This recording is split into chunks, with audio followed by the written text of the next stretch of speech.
皆さんこんにちは。ジャズドラマー谷中福士 from ニューヨーク。イエーイ、お元気ですか？どうも。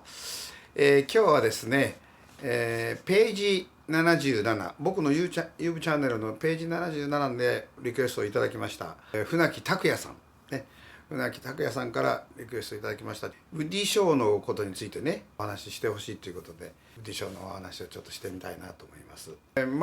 皆さんご存知だと思うんですけど、ウッディ・ショーは、もうトランペットの素晴らしいミュージシャンたくさんいるんですけど、それこそねリー・モーガンでね、クリフォード・ブラウン、リー・モーガン、もっと前から言えばサッチもですよね、ルイ・アームストロン、もちろんマイルス・デイビス、いろんな方がね、もうジャズ・ジャイアントとかも本当数えきれないいますけど、でその中でもウッディ・ショーっていう人はちょっとねタイプが違ってね、モダンな感じもして、そのモダンな感じもするんですけど、やっぱりこうオーソドックスなとこもあってね、そのミックスの加減がちょうどいい感じでね、はい、素晴らしいトランペッターの一人なんですけど、師匠はニューヨークずっと住んでたんですけどね、だんだん目がねもう具合悪くなってきて、もうほんと分厚い眼鏡かけてたの僕よく覚えてます。はい、ニューヨークでもね何回も聞きに行きましたしね、よくビレッジヴァンガードなんかやってましたね。何年かな、ちょっと忘れたんですけどね、80年代の半ばかな、ぐらいに、目が不自由になってきたんでね、サブウェイね、こう地下鉄でね、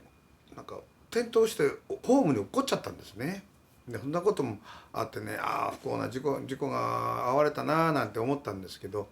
そんなこととかなんかあってね、一時ヨーロッパもう行っちゃったんですよね。ずっとヨーロッパ、最後までヨーロッパにいたのかちょっと僕は定かじゃないんですけど、でたまたまこれはね、僕はルーさんのバンドで、ルードナルドさんのバンドでねヨーロッパツアー行ってまして、これが1988年、これはねちょっと覚えてますけどね。というのはちょうどその当時ね、有名なトランペットの有名なチェット・ベイカーね、チェット・ベイカー、ちょっとさっき調べたら88年の5月に亡くなられた、ね、不幸があってね、不幸な事故で亡くなられたんですけど、でちょうど僕はそのルーさんのバンドにいてツアーこうやってたんですけど、急遽そのねチェット・ベイカーの追悼ライブということでね、トリビュート・トゥチェット・ベイカーということでね、何日かこう回ることになるんですね、はい、ツアーの途中でですね。でそれはプロモーターとねこう店の人たちのいろいろこう話し合ってですね、ちょうどルーさん来てるんだったら、でもせっかくルーさんだからね、いいトランペッター誰かいないかなっていうので、なんとウディ・ショーが入るわけなんですよね。そこで僕はウディ・ショーとやる、チャンスを得たわけなんですけど、ルード・ナルソン・クワルテットプラスウディ・ショーですよ。信じられないね、レコードをねもう出したら売れたと思うんですけどね、タイミングがそんなねレコーディングするようなタイミングなかったのでね、できなかったんですけど、それでね1週間回るわけなんですね。はい、でそこでこれね、僕もねウディ・ショーが入るっていうエキサイティングしてたんですけど、その当時ですからね、大きなバンでね回るわけですよ。だってヨーロッパね、あれ確かジャーマニーだったと思うんですけどね、町から町へとこう渡るんですけど、でその時にウディ・ショー目が不自由ですからね、奥さんなのか、いや長い付き合いのある彼女だと思うんですけどね、ずっと付き人みたいな感じでね、ずっとそのウディ・ショーをこう支えたりしてこうテイクケアしてた女性がいたんです。でそのウディ・ショーが途中でね入ってくるっつって僕はルーさんから聞いて「おおわー」っつってね、でロードが始まるわけなんですけどね、でホテルからバンに乗ってこうずっとねロード始まるわけなんですけど、その町から町へ渡っていく時に、車でみんな乗っていくんですね。僕のメンバールーさんと、ハーマン・フォスターピアニストのね、でベースがその当時はベースは誰だったかな、ヨーロッパですからね、マーカスがいたのか、それは、ちょっと定かじゃないですけど、ベースプレーはちょっと僕はねはっきり覚えてないんですけどね、クライアンシーだったかな、ちょっと忘れましたけど、で僕が乗ってね、で大きなバンですからね、ウディ・ショーとその彼女はね後ろに乗ってるわけですよ。でまあずーっと走ってね、まあ、こう1時間ぐらいで、まあみんなこうね、ホテルを出てね、みんな移動の途中ですからね、みんな疲れてるわけですから、まあ僕らもうとうとうとうとうと、そしたらなんか匂うわけですよね。なんだろうなっつってましたら、後ろでですねこうマリファナ吸い始めてるわけですよね、ウディ・シャーが。で、ルーさんもほら、ルーさんもドラッグスも何にもやらないし酒も飲まないから、そういう匂いにはすごい敏感で「Oh, oh man, oh man」なんてね、ルーさんがね、おおこれは参ったな。で僕らあんまりそんなのやらないからね、この煙がバーッと回ってくると結構いい気持ちになっちゃって、なんか車の中でほんわかほんわかになっちゃって、それでまあ2人その後ろでですねワインをカパカパカパカパ飲みながら、まあハッパスはワインを飲むわね。まあミュージシャンですからね、まあ素晴らしいミュージシャンですから、まあ別にいいんですけど、まあその困ったのがですね、しばらくしたらですね、運転手がそのピーターって言うんですけどね、ピーターラストの名ちょっと忘れましたけど、ロードマネージャーの運転手のねピーターって言うんですけど、でウディショーがですよ後ろから「Hey Peter! Hey Peter!」って言うわけですよね。そしたらなんだい?」って言ったら「I gotta pee pee! I gotta pee pee!」って普通のもうあれですよ、ハイウェイですよ。でもねハイウェイだけど、まあ右の方へこう寄ればねちょっと茂みがあるとこなんですけどね、まあしょうがないからそこバーッと止まってですね、でまあ行くわけですよ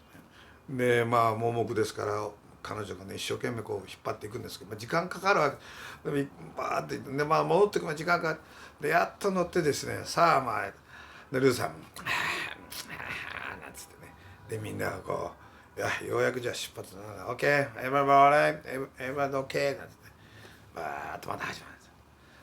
また20分ぐらいしたらですね、またワインをカバカバ飲んでるからまだ「Hey Peter! Hey Peter! I gotta pee pee!」なんでまたかーって感じでね。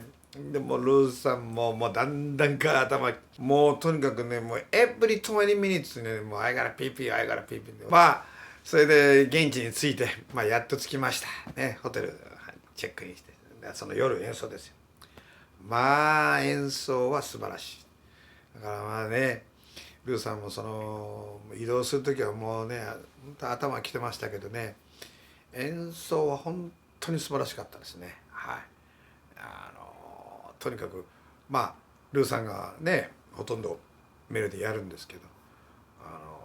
メロディーでこう知ってる曲なんかはねもうパーッとハーモニー出てきたりとかね、もう通過ですよ。もう何にもルーさん何も言わない。つける時はつけるし、もうルーさんがソロ一人で吹くようにそのリスペクトしてね。でもうアップテンポやったらパラパラパラパラシャパラパラブヒャーってきてね、もう僕もねもう昼間移動のねあイカラピーピーなんていうの想像つかないぐらいのもう本当に素晴らしいね音楽でしたね。はい、ジャズでしたね。いい経験をさせてもらいました。まあそういうわけでねウディシオさんとはねあんまりその詳しいね話は僕もその頃まだ英語喋れなかったしね、お互いに「Sounds great」向こうもね「いや福さん beautiful」なんてよく言ってくれましてね嬉しかったですけどね。はい、まあそれがまあ1週間くらい続いてですね、まあ本当にルードナーソンプラスウディショーという、貴重な経験をさせてもらいました。はい、そんなわけで船木さん、まあウディショーのことはね僕もそれぐらいであとはあんまりねお話できないんですけど、あとはですね船木さんがニューヨークにおられた頃、なんかよくジャズモービルに行かれたって言ってねその話を聞きましたのでね、そこで、ジャズモービルでグランドチューンズとかあるんですけどね、ちょうど125丁目の、まあ、ハーレムちょっとね丘を上がっていたとこなんですけど、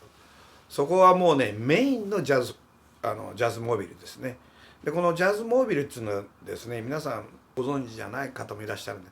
こう暖かくなるとね夏そうですね6月の後半7月ぐらいからね8月ぐらいまではね車で移動するんですね、ジャズモービルね。車に楽器を積んでですねずっと移動するわけです。僕はもうジャズモービルはねもう何回も出ました。86年からずっと毎年出てましたのでね、もう何十回出てましたね。はい。で場所が変わるんですね。今日はどこどこ、明日はどこどこってね。でまあ大体夏になると2本ぐらいかな、23本かな、ルーさんのバンドでね、いろんなバンドが出ますから、まあ2本ぐらいやったり、その年によってちょっと回数は、ねまちまちでしたけど、まあずっとね86年からもう何年もやらせてもらいました。はい。で僕は初めてねそのねジャズモールでやった時はね、まあやっぱりアップタウンが多いんですね。ハーレムとかね、あっちが多いんですけどね。でやった時にね、日本人がドラム叩いてるなんてあんまりね、なんていうんですか、まあウェルカムっていうよりもなんで日本人って感じで、もうお客さんみんなね、あれですからね、お年寄りのね、まあ黒人のねお年寄りの方ばっかりですからね。でそこでもうなんで日本人おわいおわいおわいなんて、まあそんな感じですけど、まあ叩いたらですねみんなが喜んでくれてね、でなかなかやるじゃん、おユーサンプリグユーサンプリグなんて言われてね、まあああいうねメンバーもねロイクでルーさんハーマンでねジェミール・ネッサーとかね、でもお客さんもオーディエンスもみんなそういうね黒人のねコミュニティでね、そういうとこで演奏するなんて夢のようでしたね。はい。でルーさんとグランドチューンでやってられたんですかっていう話でね、はい、僕やりましたよ。はい。まあ2回くらいやったかな。まああそこが一応メインのねステージなんですけど、まあとにかくね暑いんですよね。もういろんな人が聞きに来て、船木さんもおっしゃってたようにね、いろんなね有名な方が聞きに来て、僕はもうあるところでやった時はね、ロイ・ヘインズがまんまり聞いてるんですね。ロイ・ヘインズですよ。もうそれはびっくりしましたね。でもうバーッとマックス・ローチがいたりとかね、はい、もういい経験させてもらいましたけど、まあそんなわけでね、ジャズモービルはそうやって夏にねフリーコンサートであちこちこう行って、まあスケジュールがこうね、昔はチラシがあったんですけど、もう何日はどこどこ何日こうそのチラシをゲットするともういいね、もう豪華メンバーがですね、タダで聴けるっていうかね、僕も演奏しない時もねジャズモービルキャッチに行きましたよ、聞きにね。はい。まあそんなわけでニューヨークのね80年代ニューヨークのその夏になるといろんなとこでフリーコンサートやってたの本当に魅力でしたね。はい。船木さんもねそうやっていろんなフリーコンサート行かれて、良き時代を経験されたと思います。はい。まあそんなわけで今日はね、ウディショーのお話とジャズモービルのお話をさせていただきました。船木さんこんな感じでよろしかったでしょうか。はい。皆さんもしね何かリクエスト質問があればいつでもこう言ってちょっと設けてですねお話ししたいと思いますので、はい。これからもどうぞよろしくお願いします。今日はじゃあこんな感じでねまたお会いしたいと思います。それでは、グッドボタンどうぞよろしくお願いしますね。チャンネル登録もどうぞよろしくお願いします。谷中福士ジャズドラマー from ニューヨーク、またお会いしましょう。See you soon. Keep on swinging. Bye bye. Bye bye.